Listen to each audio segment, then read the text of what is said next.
Hi, my name is Dawn, and this is Have That Talk. Today, let's talk about one of the most frustrating things in professional life, and that is when you are right, but nobody listens. This is frustrating because you may think that your proposal is absolutely rational and logical. It's baffling that people aren't able to see it, they just don't get it. But you're falling into one of the big traps of working life. And that is thinking that if the evidence is strong enough, people will follow.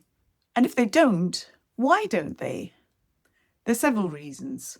First of all, following your idea may mean that they will need to admit that their own idea was incorrect or less viable.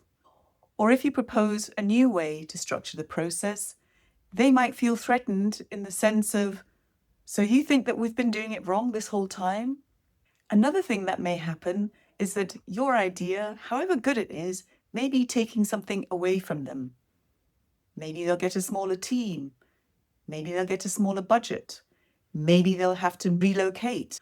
All these things make the cost of agreeing with your idea, at least from their perspective, seem very high. So bear this in mind when approaching people with your new ideas. I know, it's a drag. It slows things down. You're thinking, why do I have to manage people's feelings?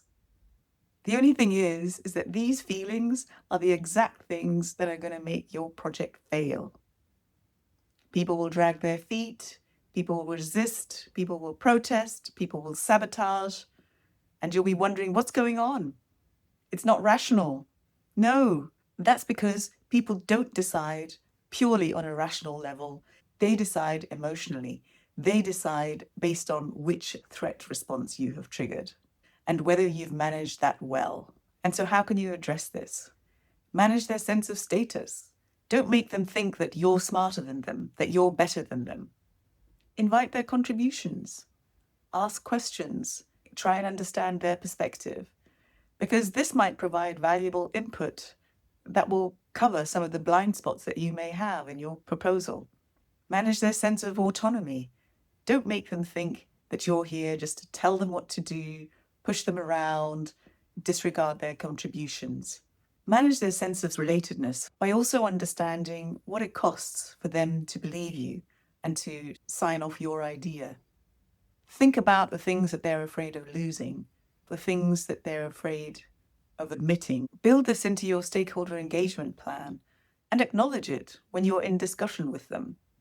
Saying something like, I know this would mean a change of direction, and it's no small thing, which is why I really want to work with you to make sure that we're on the same page. And also manage their need for certainty. Plan ahead, show a timeline, consult with them on a regular basis, communicate proactively, because when these threat responses are activated, they've decided this is a fight and they're in survival mode. So their thinking brain is switched off. And I can never say it enough. The meetings before the meeting are so important. Don't just use up all that time on your PowerPoint presentation. Invest time in speaking to your stakeholders.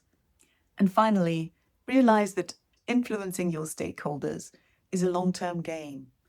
It's about building relationships, building up trust, building up support, because only with that will you be able to successfully have that talk. Okay? I'll see you next time.